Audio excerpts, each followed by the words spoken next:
On today's show, Alex Galchenyuk gets into some hot water. Hockey Canada has some big announcements. We have our women's hockey spotlight and top 10 activities players like to do during the offseason. All this and more on today's Locked On NHL podcast. You're Locked On NHL, your daily podcast on the National Hockey League. Part of the Locked On Podcast Network, your team every day.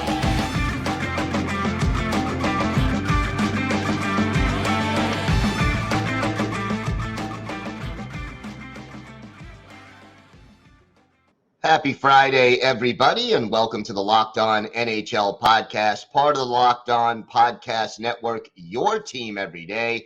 Want to thank everyone who makes Locked On NHL your first listen every day. Don't forget to subscribe so you can get new episodes as soon as they drop on YouTube or wherever you get your podcast. And you can now also find us on SiriusXM on the SXM app. Just do a search for Locked On NHL.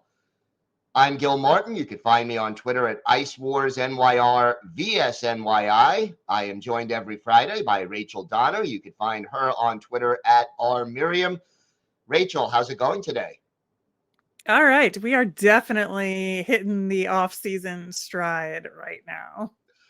Indeed, we are. And it's hard to believe we are already in mid-July and things are going to start cooling down a little bit across the National Hockey League as we get into the heart of the summer. And we'll talk a little bit about where players will be a little bit later on in the show.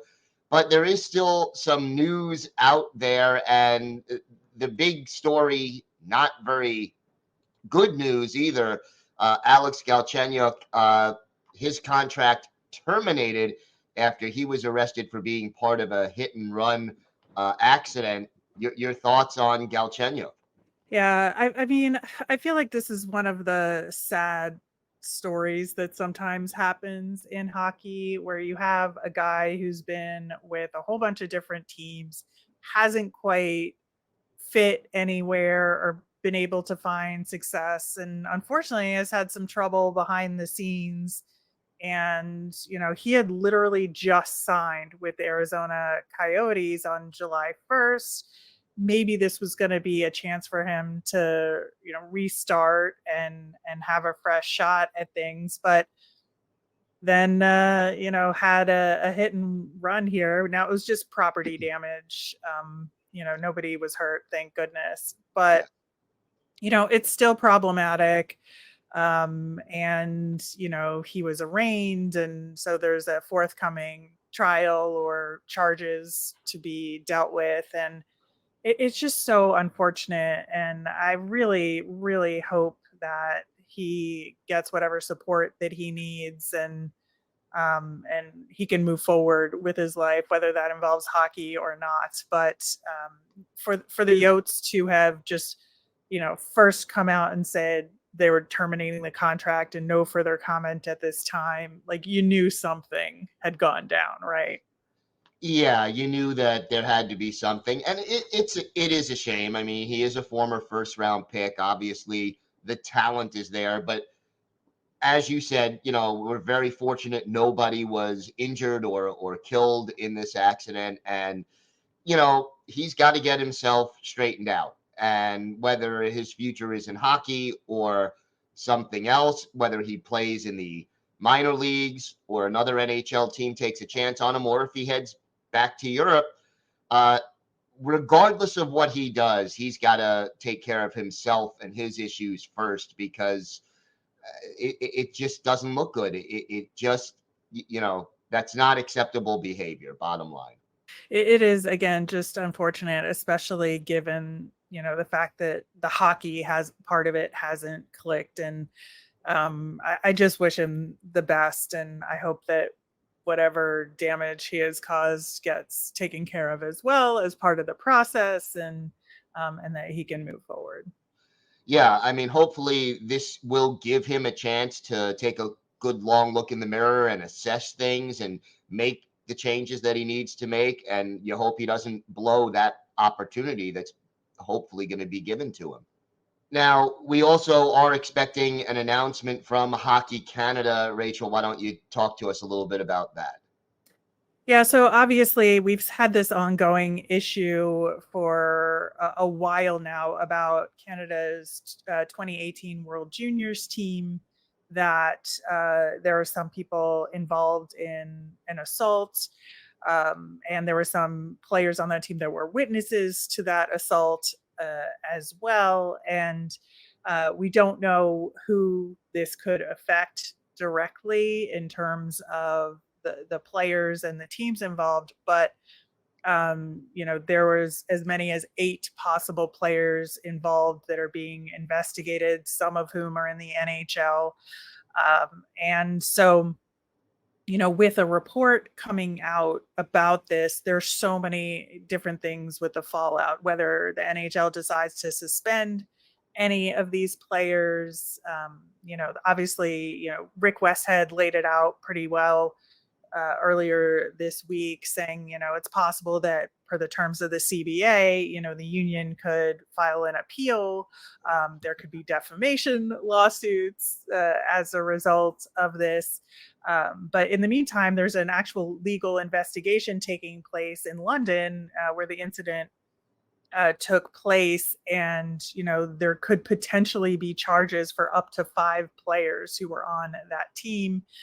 They're not saying anything right now, and who knows if the Hockey Canada report will jive with the timing for what the police investigation is. There's a lot going on here, but I think for me, obviously all of this is very disheartening in terms of players being involved in a sexual assault like this, and also that the likelihood of the news dropping about this being a Friday news dump in the middle of the summer when everybody's on vacation is very high to me, which is also very disheartening that they're not giving it the proper attention and the seriousness that it deserves.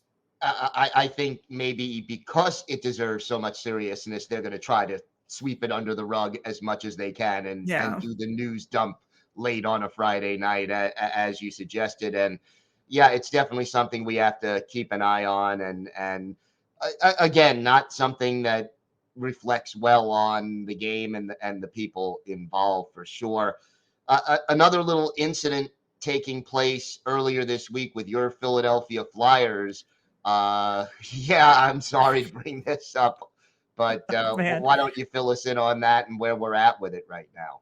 Yeah, I promise y'all we're going to get to some fun stuff later in the show, but it's been a rough week, and that's what happens when there's no actual hockey to talk about and free agency is mostly died down a little bit. So, yeah, unfortunately, there was an incident earlier this week where the Flyers were doing a Zoom press conference to introduce Garnet Hathaway to the media, and there was a hot mic situation where the Flyers social media staff who was behind the scenes unmuted themselves, and you heard one of the staff members disparaging a question being asked by one of the Flyers beat reporters from the Philadelphia Inquirer. And it was a very good question, by the way, about why Garnet Hathaway would join the Flyers given that they're in a rebuild. But the response was awful in terms of the overspeak by the staff member. There was some profanity related to it as well that went out on the Zoom. And I think that, it was bad. There's like no way around it. It was really bad. And I think that at least, Keith Jones and Danny Briere, team president and GM, both said so and said this was embarrassing and should not have happened. They personally apologized to the Inquirer reporter.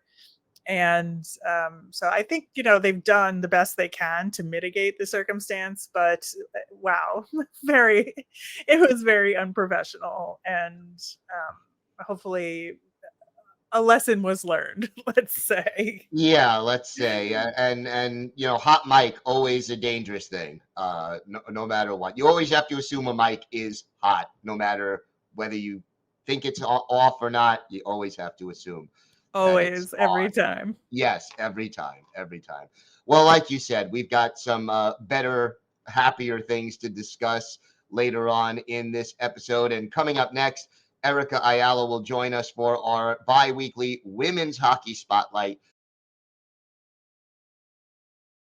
Today's episode is brought to you by a product that I use almost every day, AG1. Maybe you're like me, you want to be healthy and eat well, but it's always easier said than done. That's no longer the case with AG1. AG1 is a foundational nutritional supplement that delivers comprehensive nutrients to support whole body health. With one delicious scoop of AG1 in a glass of water each day, you're absorbing 75 high-quality vitamins, minerals, whole food, source superfoods, probiotics, and adaptogens to help you start your day right. This special blend of ingredients supports your gut health, your nervous system, your immune system, energy, recovery, focus, and aging, all the things. It can be hard and expensive to keep track of multiple different supplements and vitamins, not to mention how hard it can be on your stomach. AG1 costs you less than $3 a day, and you're investing in your health, and it's cheaper than your cold brew habit. Right now, it's time to reclaim your health and arm your immune system with convenient daily nutrition. If a comprehensive solution is what you need from your supplement routine, try AG1 and get a free 1-year supply of vitamin D and 5 free AG1 travel packs with your first purchase. Go to drinkag1.com/NHL network. That's drinkag1.com/NHL network. Check it out. Hey there, hockey fans. Erica Ayala here, and I am bringing you another women's hockey report for the Women's Hockey Spotlight on the Locked On NHL show. Some of you may know me from Locked On Kraken, where I cover the most recent addition to the National Hockey League. Make sure you check us out over on Locked On Kraken, wherever you get your audio podcasts, and on YouTube.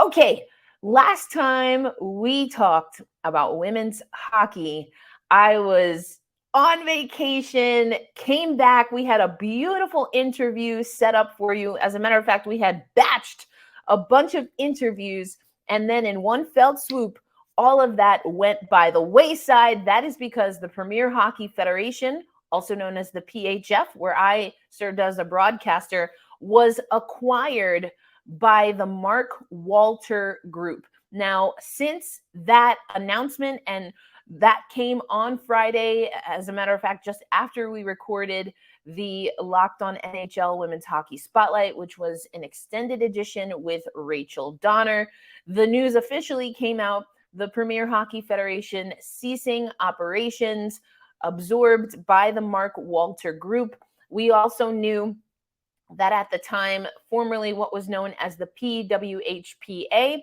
that's the Professional Women's Hockey Players Association, had gone through the steps to officially ratify a collective bargaining agreement with the Mark Walter Group. This would be the first CBA in women's hockey.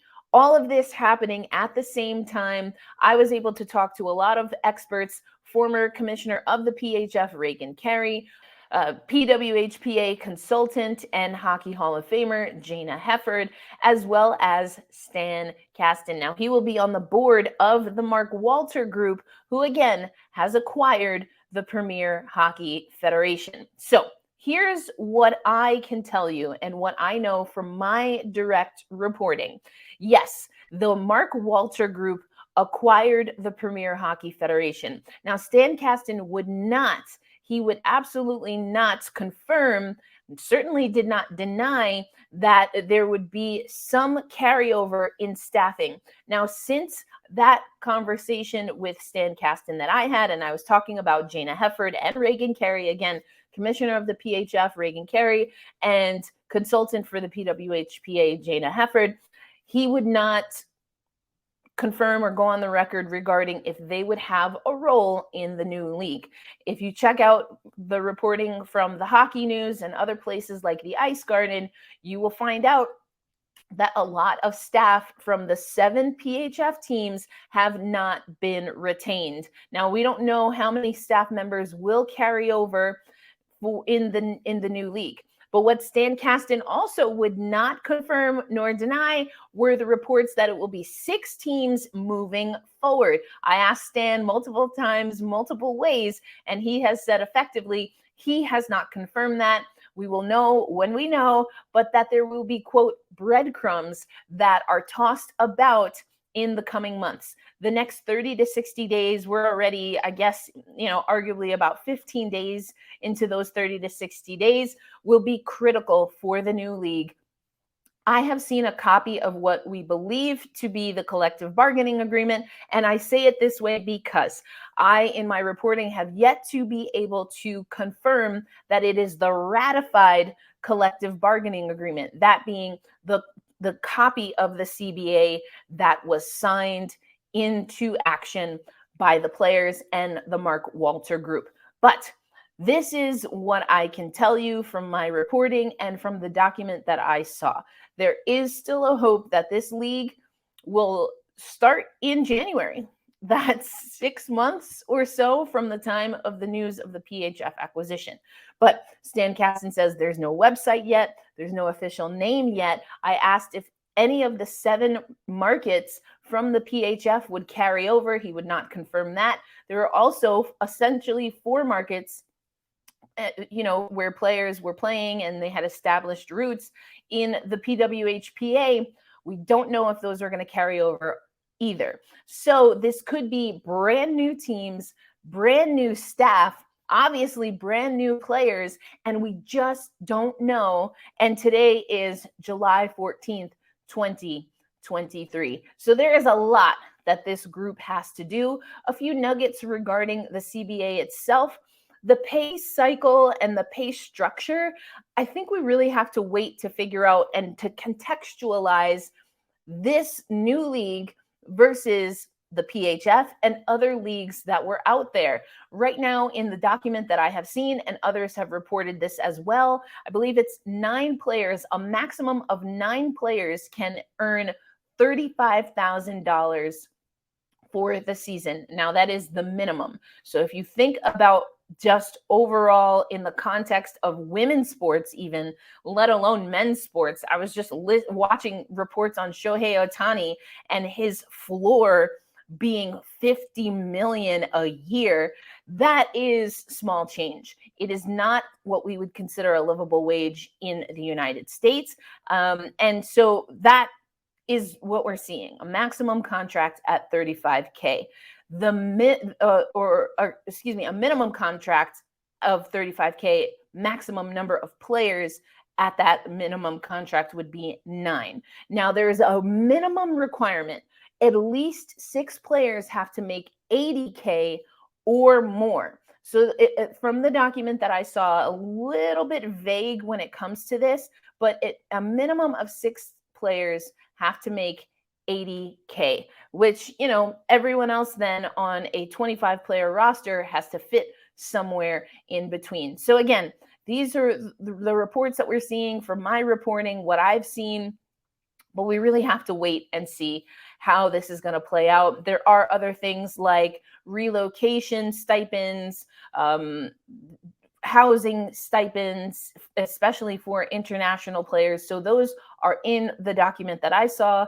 Again, the copy of the CBA that I saw, I do not know if it is the official ratified copy, but these are at least conversations that we know the new league is having. And I guess we're just going to have to wait to nibble on those breadcrumbs until we get more clarification. But as always, make sure you stay locked on the NHL channel. Every other week, I will bring you the women's hockey spotlight. And as we get more details, hopefully we can return to having players and executives come to talk about the landscape. But this is Erica Ayala, again, your host of Locked On Kraken. Going to sign out on this episode of the women's hockey spotlight and send you back over to Gil and Rachel. And thanks again to Erica Ayala for our bi-weekly women's hockey spotlight. Always great to hear from her. We have got more to get to on this episode of the Locked On NHL podcast. We'll take a look at the top 10 things that players do during the summer. A little fun to have with that coming up on this episode.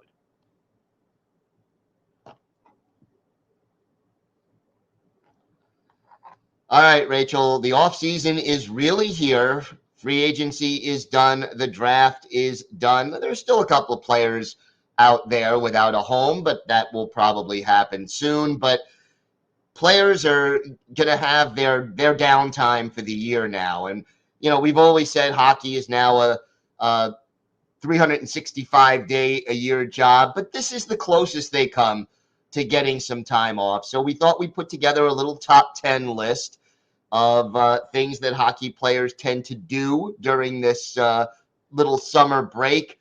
Why don't we start with number 10? Rachel, go ahead and get us kicked off. Yeah, number 10 is golf. And the reason why it's at the bottom of the list is because I personally hate golf. And it's fine if that's your thing, I guess. But it's, I don't know. It's the environmental impact of golf is very bad.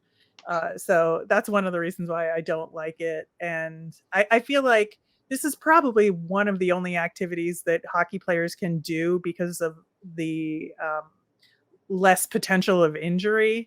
So I understand it conceptually, but wow, is golf boring.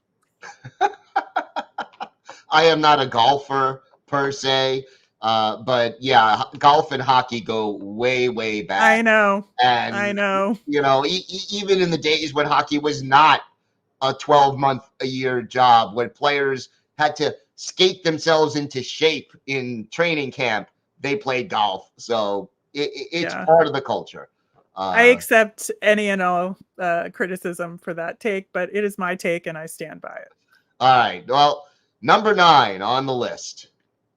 That would be hunting, especially a lot of the Canadian guys who come from more rural areas will do some hunting over the summer. I always see some pics on Instagram of guys in their, I don't even know what they call the shelters, the hunting shelters,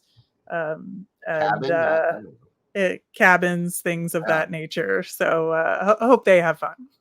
All right. And related to that, at number 8, we have fishing, which is another thing that hockey players have long been known to do. Lots of lakes and rivers up in Canada and really everywhere. And it's a fun activity that they can do with friends, family, and it certainly is a good way to take away some of the pressure that hockey players have to deal with. Yeah, fishing can be super relaxing and fun. I used to fish a lot as a kid, so I get it. All right, moving on to number 7. That would be cottage time, and that's very Canadian specific, I guess. But I guess in the U.S. the equivalent could be a summer home, a mountain place, a beach house, something like that. But folks in Ontario tend to go to the cottage, just get away from the city and relax with friends and family, have barbecues and fire pits and all that. Love it. Love to see it. It's downtime. It is a lot of these activities that we're starting out with. It's emotional downtime, and based on the pressure that players have to deal with all the time, it makes sense that when they have 6 weeks or so to themselves, they would want to unwind a little bit. All right, so we have the cottage at 7. At 6, we have sort of the opposite of that, training. It is still important. This is, not the 60s and 70s where these guys would have to actually skate themselves into shape when they arrive at training camp. You got to stay in shape, and even in your downtime, training has got to be a part of it. Yeah, and some of the people that don't go to cottages actually stay in the area of their team, even if it's not where they're from, to get more direct training assistance and medical support and all of that. You see that all the time, like who's sticking around locally for the summer to get bigger, stronger, faster, whatever they're working on. So it's a full year job.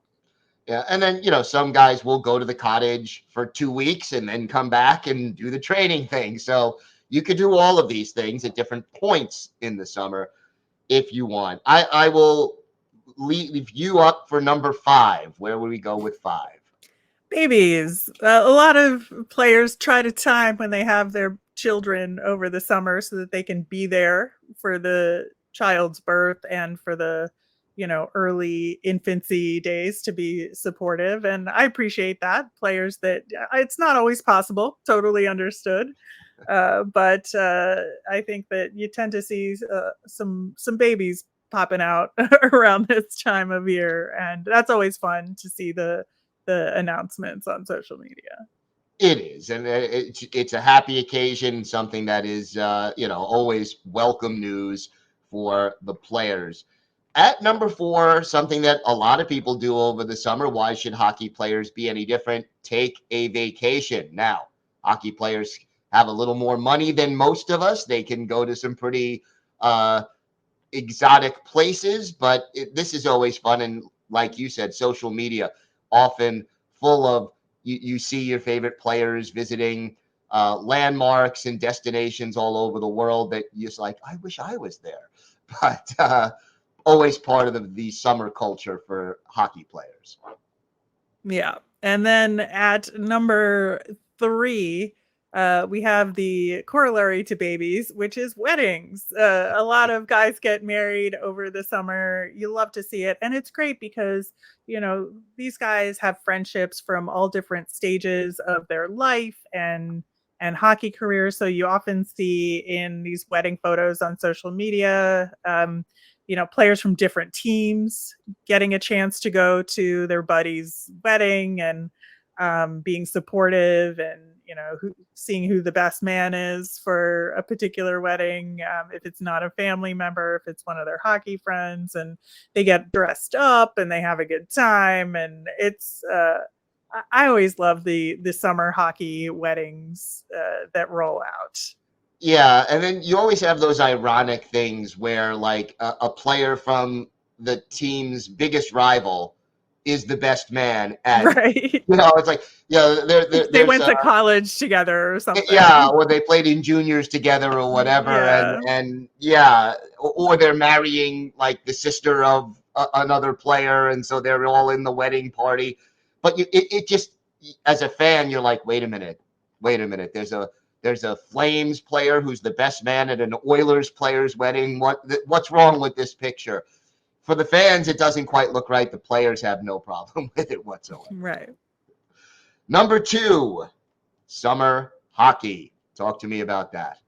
Yeah, so there are some summer leagues. Some guys will show up maybe at a beer league, but then there's formal things like the beauty league, which is a lot of fun to watch. You get some pros, a lot of like AHL level players will be in it, and they just have a fun time with like cool team names and little mini tournaments and stuff like that to get warmed up for the next season. Keep your legs fresh, keep your skills fresh. And of course, we want hockey all year round. And so this is like a little taste of hockey over the summer.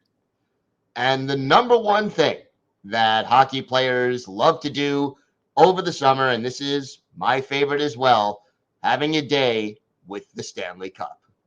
Always love the Stanley Cup tour over the summer, getting to see pictures with family, friends, local parades. It goes around the world.